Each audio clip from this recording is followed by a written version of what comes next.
저희는 지난주일 예수님께서 구제를 은밀하게 하라고 말씀하시는 장면을 본문으로 살펴보았습니다.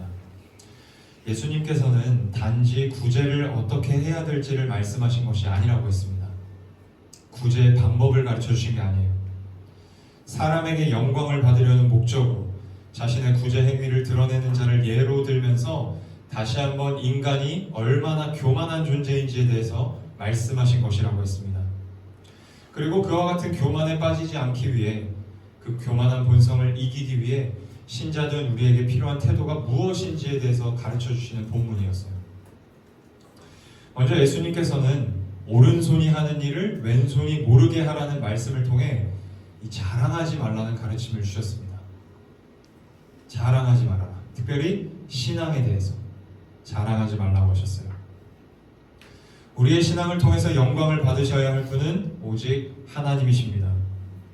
오늘 우리의 신앙은 우리가 이룬 것이 아니라 다 하나님께서 이루신 것이기 때문입니다. 내가 기도를 열심히 해서, 내가 예배를 열심히 드려서, 내가 성경을 열심히 읽어서 된 것이 결코 아닙니다.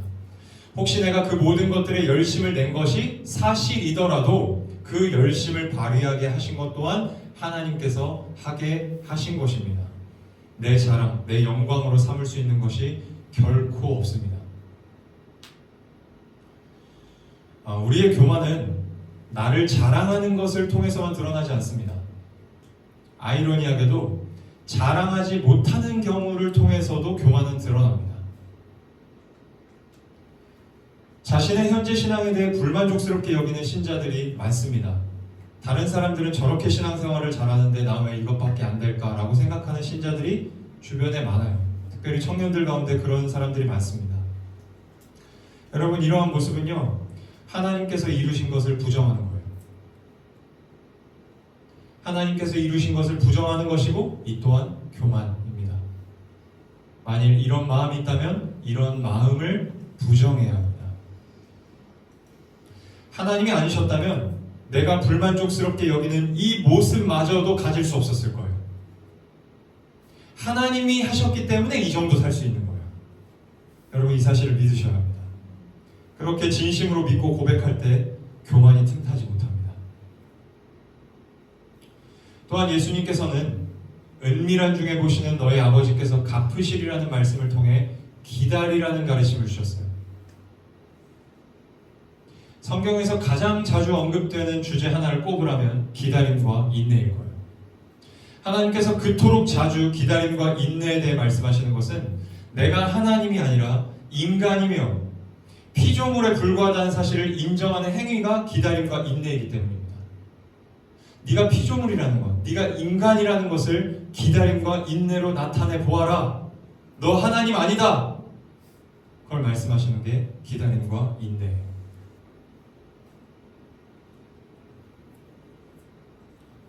우리의 삶이 꽉 막힌 것 같을 때, 이쪽으로 가야 할지 저쪽으로 가야 할지 모르겠을 때는 하나님께서 기다리라고 말씀하시는 때라고 했어요. 내가 네 인생에 진짜 하나님이 맞니? 라고 물으시는 때라고 했습니다. 그때 신자는 기다림과 인내로 하나님이 나의 하나님이십니다 라고 고백해야 한다고 했습니다. 우리가 그렇게 고백할 때 하나님이 우리의 하나님이시라는 것을 부끄러워하지 않으시고 자랑스러워 하신다는 말씀을 지난 주일에 함께 나누었습니다.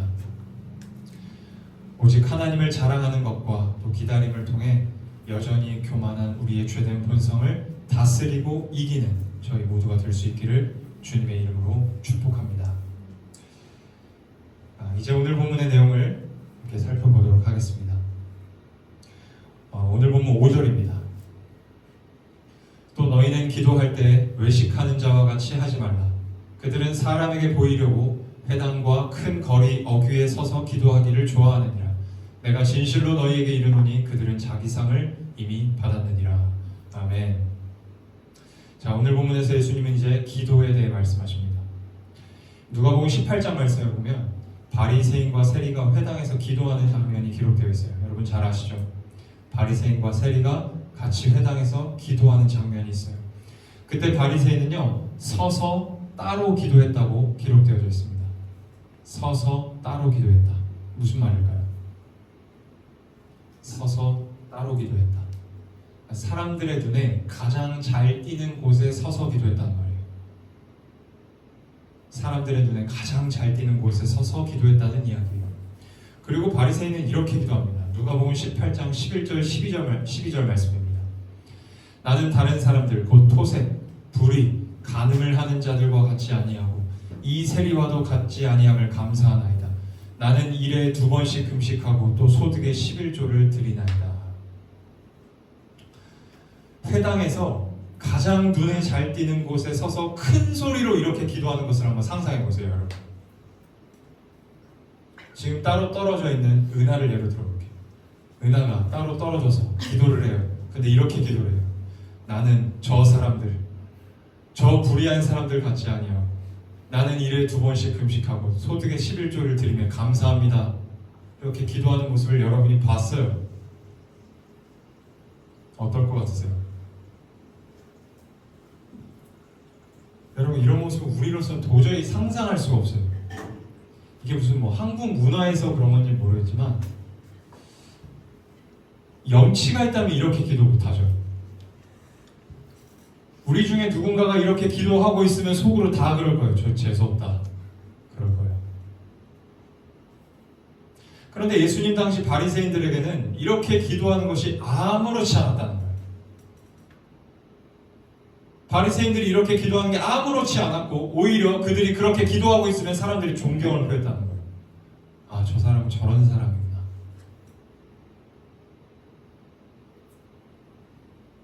또 5절에서 예수님은 바리새인들이 큰 거리에 서서 기도하기를 좋아한다고 말씀하세요.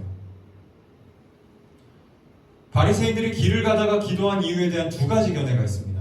한 가지는 여러분, 유대인들에게는 하루에 정해진 기도 시간이 있었어요. 그래서 사도행전에 보면 그 베드로와 요한이 성전에 올라갔는데 그 걷지 못하는 자가 있었잖아요. 성전 미문에 앉은 안진뱅이. 근데 그때 거기에 뭐라고 기록되어 있냐면 제9시 기도하는 시간이라고 적혀 있어요. 그러니까 유대인들에게는 기도하는 시간이 있었어요.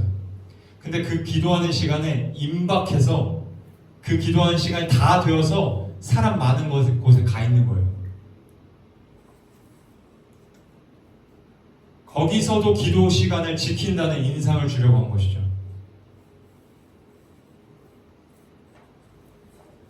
또 한 가지는 이게 진짜 웃겨요. 하나님께 너무나도 간절해서 기도하는 장소에 갈 때까지 도저히 기도하는 것을 기다릴 수 없는 사람이라는 인상을 주려 했다는 거예요. 그러니까 교회를 오고 있는데 나 기도하는 거 못 참겠어. 나 여기서 기도하고 가야겠어. 그런 인상을 주려고 했다는 거예요.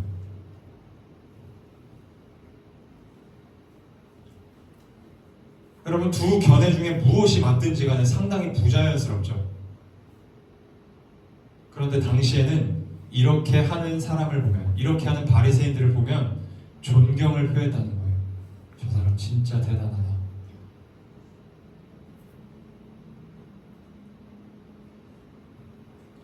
중요한 것은 바리새인들의 관심이 기도에 있지 않았다는 거예요. 오로지 사람들로부터 받는 존경과 영광에 관심이 있었다는 것입니다.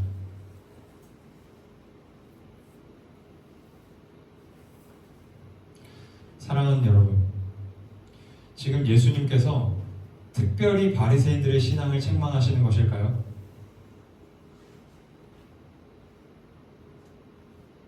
인간이라는 존재가 다 그렇다고 말씀하시는 것입니다. 죄로 타락한 인간은 다 교만하다는 거예요. 정말로 우리라고 다르지 않습니다. 자신을 드러내려고 하는 바리새인들의 방법이 이해가 안 될 뿐이지 우리 안에도 동일한 마음이 다 있어요. 기도를 안 해서 자랑을 못하는 것이지 기도를 조금만 한다고 하면 내가 기도하는 것을 누가 알아주었으면 좋겠는 마음이 다 있어요.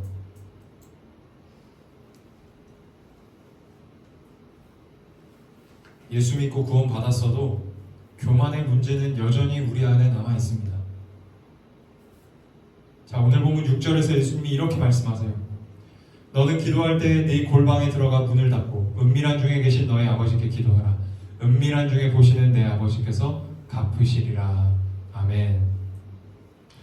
여러분, 골방에 문 닫고 들어가서 기도하면 교만의 문제가 해결될까요?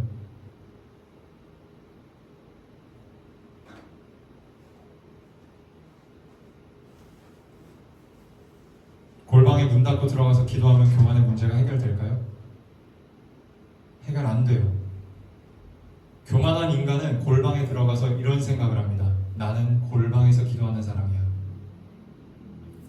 나는 나를 드러내지 않으려고 골방에서 기도하는 아주 겸손한 사람이야. 내가 이런 사람이라는 것을 누가 좀 알아주면 좋겠다. 이런 생각을 하면서 골방에서 밖에까지 소리가 들리도록 고래고래 소리 지르며 기도하는 게 인간이에요.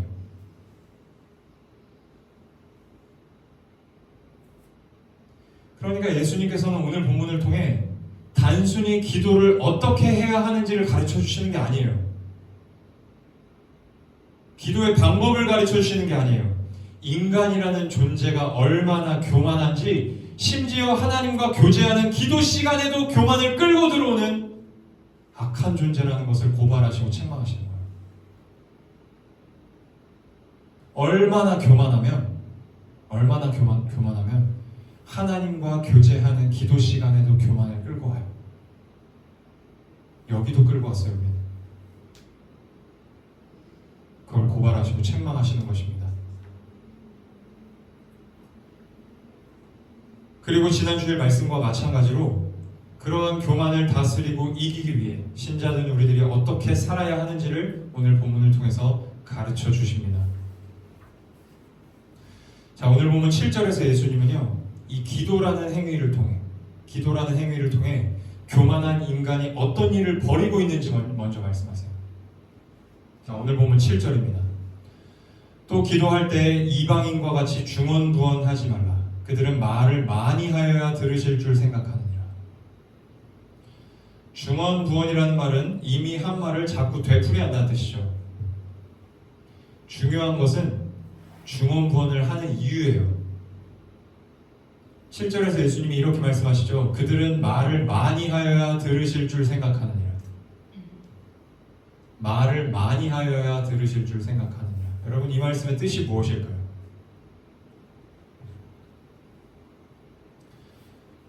교회를 개척하기 전에 저희 가족이 도쿄로 여행을 간 적이 있었어요. 제가 한번 이걸 예로 든 적이 있습니다. 여행을 가면요, 보통 저희 집 여성들은 쫓아만 와요. 의견이 없어요. 계획과 인도는 다 제 담당이에요. 그런데 저희 지안이가요, 저에게 어디를 꼭 가자고 이야기를 했어요. 처음으로 아빠 여기는 꼭 가야 돼. 거기가 어디였냐면요, 세리아라는 곳이에요. 여러분 세리아 아세요? 세리아, 우리나라 다이소 같은 곳이에요. 널 안 불렀는데 세리아인데요, 우리나라 다이소 같은 곳이에요. 그런데 그 세리아가 있는 곳을 검색을 해보니까 그 근처에 갈 곳이 너무 많은 거예요. 뭐 문구점도 가야 되고, 빵도 먹어야 되고, 어디도 들러야 되고, 어디도 들러야 되고, 갈 데가 너무 많은 거예요. 그럼 어떻게 해요? 다 가야죠. 그래서 대략적으로 제가 머릿속으로 이 지도를 보면서 여기를 들렀다, 여기를 가고, 여기에서 여기로 가고, 이렇게 해서 세리아까지 가면 되겠다. 제가 계획을 다 세웠어요. 그리고 지안이한테 분명하게 말했어요. 세리아는 간다. 세리아 갈 거다. 약속을 했어요. 그런데 한 군데 세리아가 아닌 다른 곳에 들릴수록 저를 향한 지안이의 불신이 강해졌어요. 그러면서 이 말을 거듭 반복했어요. 아빠, 세리아 진짜 가는 거지?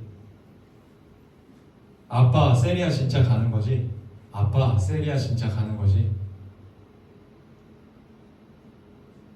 정직하게 몇 번은 이야기한 것 같아요, 사모님. 한 50번은 이야기한 것 같죠? 아빠, 세리아 진짜 가는 거지? 세리아 도착할 때까지 이 말을 저와 저희 아내가 들어야만 했어요.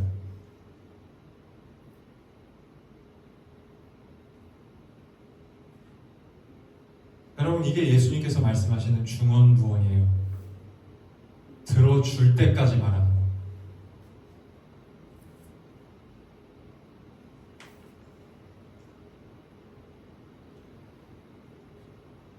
예수님께서는 지금 죄로 타락한 인간의 교만함에 대해 말씀하고 계세요.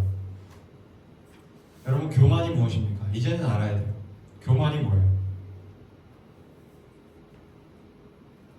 죄의 모터 같은 거예요. 엔진과 같은 거죠. 여기에서 여러 가지 형태의 죄가 나오는 거예요. 하나님처럼 되려는 죄로 타락한 인간의 근본적인 성향, 이게 교만이에요. 하나님처럼 되는. 인간의 모든 행동의 기저에는요, 교만이 자리 잡고 있어요. 여러분, 하물며 하나님과 교제하는 기도 시간에도 교만을 끌고 들어오는데, 인간이 교만을 끌고 가지 않는 곳이 어디 있겠어요? 다 끌고 가요.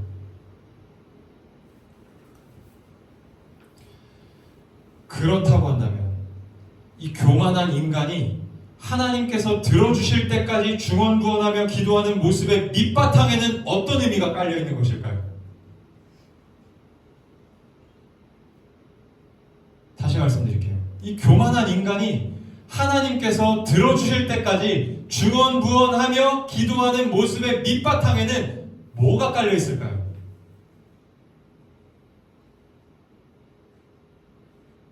내 뜻이 이루어져야 돼.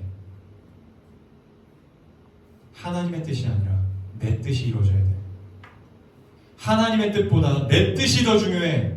내 뜻대로 되어야만 해. 내 인생 내가 원하는 대로 되어야 해 라는 의미가 깔려있는 거예요.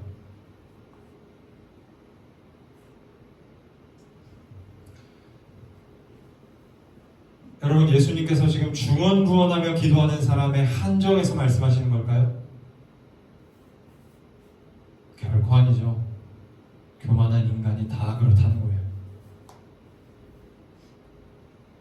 하나님을 믿지 않는 사람은 물론이거니와 하나님을 믿는 자들도 하나님의 뜻보다 내 뜻을 더 중요하게 여기는 교만한 모습이 있다고 오늘 본문을 통해 지적하시고 책망하시는 거예요. 그러니까 기도를 어떻게 해라.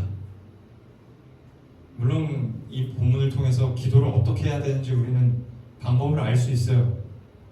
근데 그것보다 우리의 교만함을 지적하시는 거예요.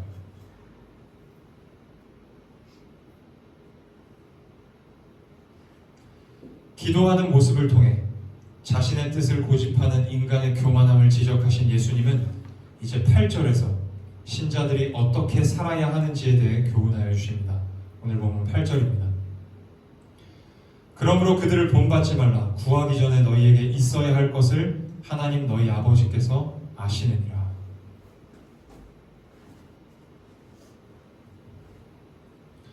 여러분, 예수님께서 무슨 말씀하시는 것일까요?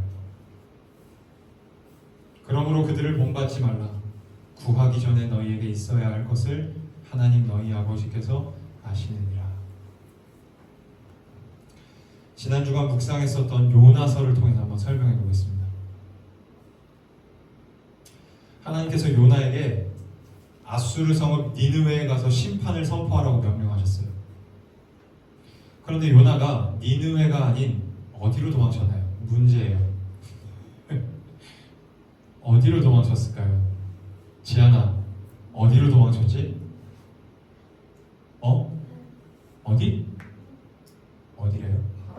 바닷가. 바닷가 맞아요. 지안이가 묵상을 했거든요. 그래서 지안이가 그 이모 삼촌들과 꼭 이걸 했으면 좋겠다라고 저한테 제안을 해줬어요. 그래서 이따 얘기하도록 할게요. 네, 바닷가 맞아요. 바닷가. 근데 바닷가로 간 이유가 다시스로 도망치려고. 니느웨 반대편 다시스로 도망을 치려고 합니다. 여러분, 요나가 왜 도망쳤죠? 아수르는 이스라엘의 원수였기 때문에 그래요. 아수르는 저항하는 세력들을 아주 잔인하게 죽인 것으로 유명해요. 아주 잔인하게 죽였어요. 그런 야만적이고 잔인한 자들에게 하나님의 심판을 선포하는 것이 왜 싫었을까요, 여러분? 여러분, 오히려 잘된 일 아니에요? 너네 이제 큰일 났다. 꼴 좋다. 이런 말이잖아요.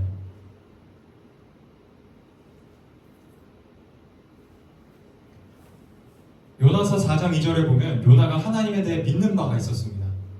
이 믿음이 있었기 때문에 요나가 도망친 거예요. 아수르에 가서 심판을 선포하기 싫었던 거예요. 읽어보겠습니다. 여호와께 기도하여 이르되 여호와여, 내가 고국에 있을 때에 이러하겠다고 말씀하지 아니하였나이까. 그러므로 내가 빨리 다시스로 도망하여 싸우니 주께서는 은혜로우시며 자비로우시며 노하기를 더디하시며 인애가 크시사 뜻을 돌이켜 재앙을 내리지 아니하시는 하나님이신 줄을 내가 알았음이니이다. 아멘. 자, 요나에게 어떤 믿음이 있었나요? 하나님은 은혜롭고 자비로우시며 노하기를 더디하시는 분이셔서 하나님 앞에 회개하며 나오는 자들을 기꺼이 용서해 주시고 심판하기로 하신 뜻을 돌이키는 분이시라는 믿음이 있었어요. 그래서 싫었던 거예요. 혹시라도 자신이 전하는 메시지를 듣고 아수르 사람들이 회개할까봐, 그래서 하나님이 그들을 용서하실까봐, 심판의 뜻을 돌이키실까봐 싫었던 거예요.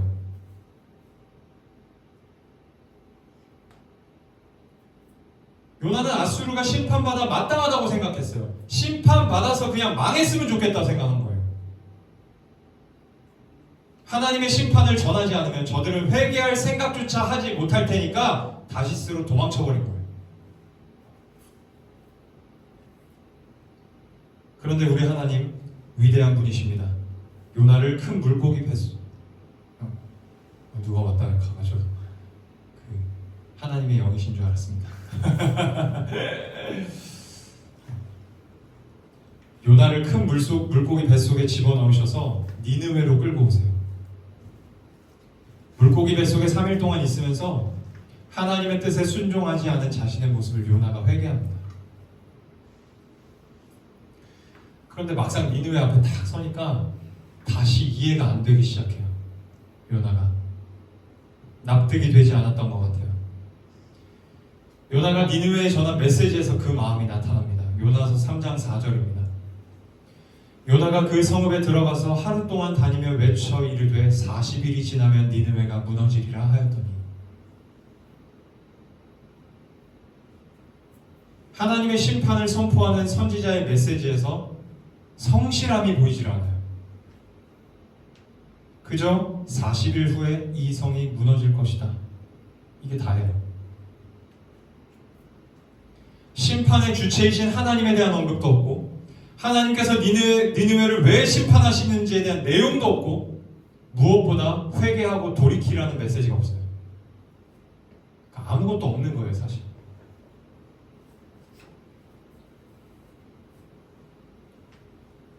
왜 저렇게 잔인하고 포악한 인간들에게 구원받을 기회를 주시는지 요나는 여전히 납득하지 못하고 있는 거예요. 납득이 되지 않으니까 하기 싫어 죽겠어요. 하기 싫어 죽겠는데 하나님이 물고기 뱃속에다 집어넣고 여기까지 끌고 오신 일을 생각하니까 안 할 수는 없는 거죠. 자기가 회개를 또 했잖아요. 잘못했던 거. 그러니까 하긴 하는 거예요. 근데 억지로 하는 거예요. 그런데 어떤 일이 벌어졌습니까? 우리 하나님 위대하신 분이십니다. 여러분, 성경에 보면요, 이 니느웨 성읍은 3일을 돌아야 다 볼 수 있대요. 3일을. 그러니까 굉장히 큰 성읍이었던 거죠. 그런데 요나가 심판을 전한 지 하루 만에, 단 하루 만에 니느웨 성읍 전체가 난리가 나요. 높고 낮은 자를 막론하고 다 하나님 앞에 회개하는 역사가 일어납니다.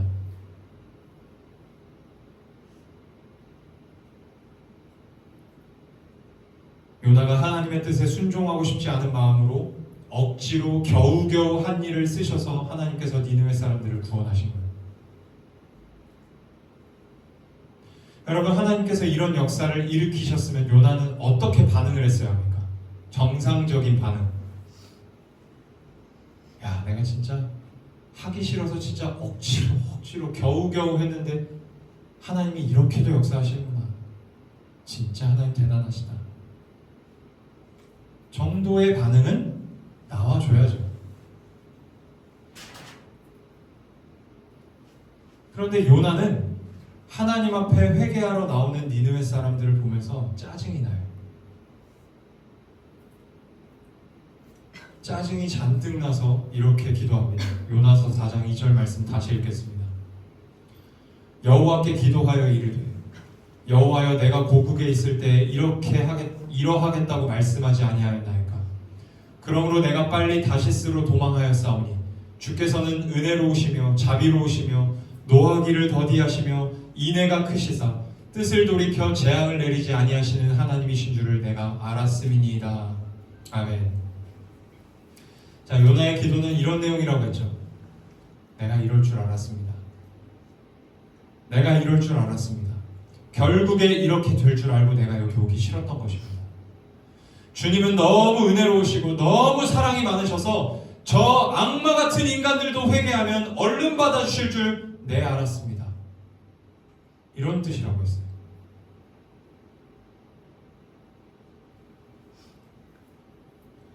이 짜증과 분노가 섞인 요나의 기도를 들으신 하나님께서 네가 화내는 게 옳으냐? 라고 물으세요. 그런데 요나는 대답도 하지 않고 니느웨 성을 나가버려요.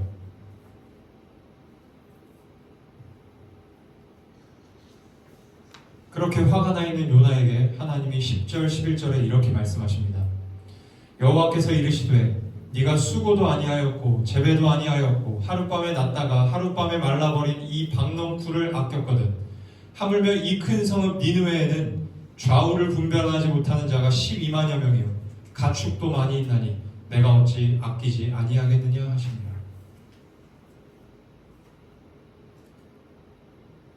하나님께서 요나에게 무슨 말씀을 하시는 것이라고 했나요?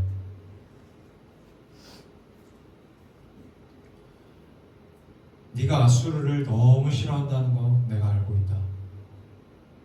내가 다 알고 있다. 그래서 내 뜻에 순종하고 싶지 않은 마음이 있다는 것도 내가 다 알고 있다. 그런데 저 죽어가는 영혼들을 내가 불쌍히 여긴다. 그래서 내가 저들을 구원하고 싶다. 그게 내 뜻이다. 내 마음을 좀 알아주면 안 되겠니? 내 뜻을 좀 이해해주면 안 되겠니? 라고 말씀한 거라고 했습니다.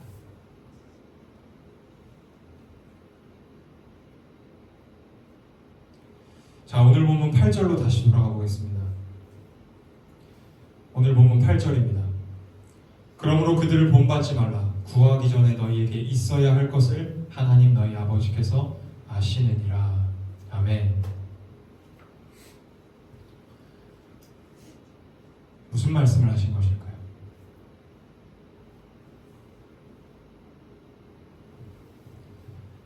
자기 뜻대로 되지 않는 인생 앞에서 끝까지 자신의 뜻을 고집하며 하나님의 뜻에 순종하고 싶지 않아 하는 그 교만함에 빠진 자들에게 예수님께서 하나님 아버지의 마음을 대언하고 계시는 거예요.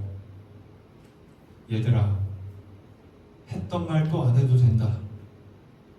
나 다 듣고 있다. 너희들이 무엇을 원하는지 나 다 알고 있다. 그런데 나에게 생각이 다 있다.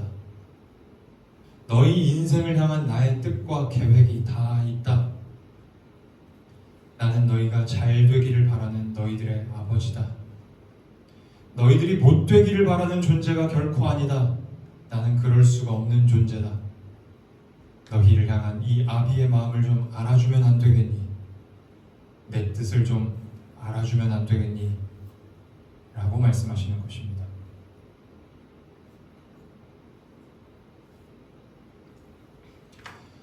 사랑하는 여러분, 인생이 내 뜻대로 안 될 때 어떻습니까? 짜증나고 화가 나죠. 짜증나고 화가 나는 이유가 무엇입니까? 내 뜻을 꺾고 싶지 않은 거예요. 내 뜻이 이루어지기를 바라는 거예요. 화가 날 수 있습니다. 짜증 날 수 있습니다.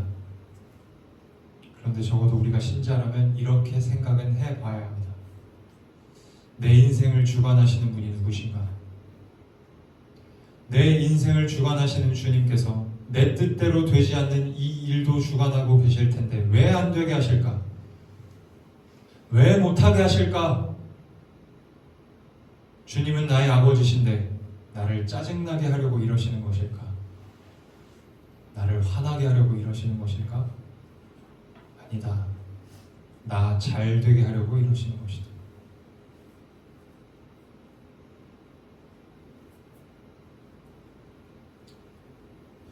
목요일 저녁에 아내가 저를 교회 앞에 내려주고 교회 앞에서 잠깐 산책을 했어요. 산책을 하는 중에 요즘 제가 삶에서 겪고 있는 일에 어떤 하나님의 뜻이 있을까?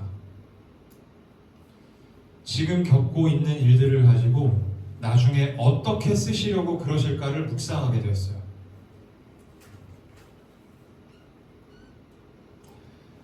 제가 조금 짜증이 나서 길을 걸어가면서 이렇게 기도를 했습니다.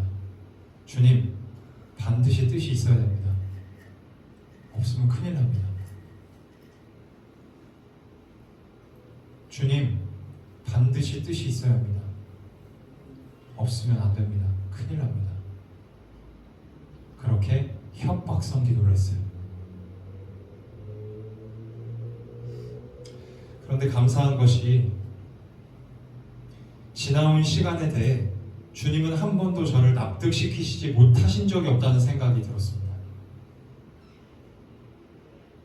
왜 내가 그런 일을 겪어야만 했는지, 왜 내가 그런 시간을 지나야만 했는지 주님은 결국 저를 납득시키셨고 이해시키셨어요.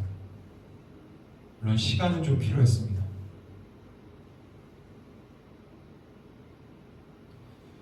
그래서 저는 요나처럼 짜증도 나고 화도 날 때가 있지만 주님을 믿습니다. 그렇게 하신 주님께서 지금 저의 이 시간도 반드시 납득시키실 것을 믿습니다. 시간이 흘러 어느 때 반드시 제가 무릎을 탁 치면서 그렇구나, 이렇게 하시려고 그 일을 겪게 하셨구나, 내가 괜한 짜증을 냈구나 라고 고백하게 만드실 것을 믿습니다.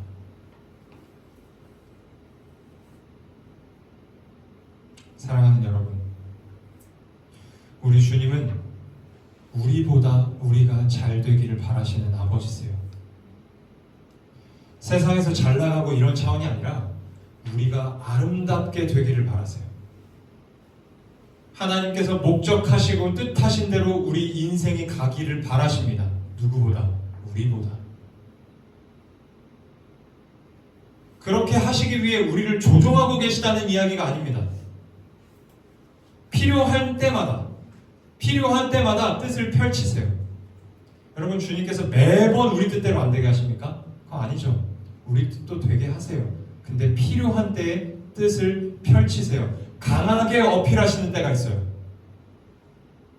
우리 인생에 강하게 차고 들어오셔서 우리 뜻을 못 이루게 하실 때가 있습니다. 안 돼, 막으시는 때가 있어요. 그때가 언제인지 우리 다 알아요. 언제입니까? 짜증나고 화날 때.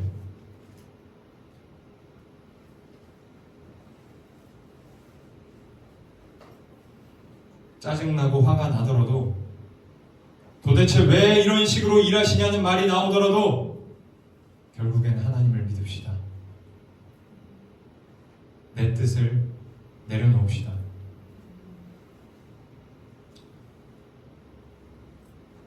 겟세마네 동산에서 마지막으로 기도하시던 예수님은 십자가를 지고 싶지 않으셨어요. 이 잔이 내게서 지나가게 하옵소서, 그렇게 기도하셨습니다. 그러나 예수님은 하나님의 큰 뜻을 바라보셨습니다. 자신을 통해 인류를 구원하시려는 뜻을 바라보셨어요. 그리고 결국에 이렇게 기도하셨습니다. 나의 원대로 마시옵고 아버지의 원대로 하옵소서. 예수님의 이 고백이 우리 고백이 될 수 있기를 소망합니다. 오늘 우리가 찬양한 가사의 고백처럼 가장 완전한 방법과 시간으로 일하시는 하나님께서 우리 인생을 반드시 아름답게 하실 것을 믿고 우리 뜻을 고집하는 그 교만함을 내려놓읍시다. 그리고 하나님 아버지 앞에 엎드립시다. 그리고 고백합시다. 하나님, 나 하나님 아닙니다.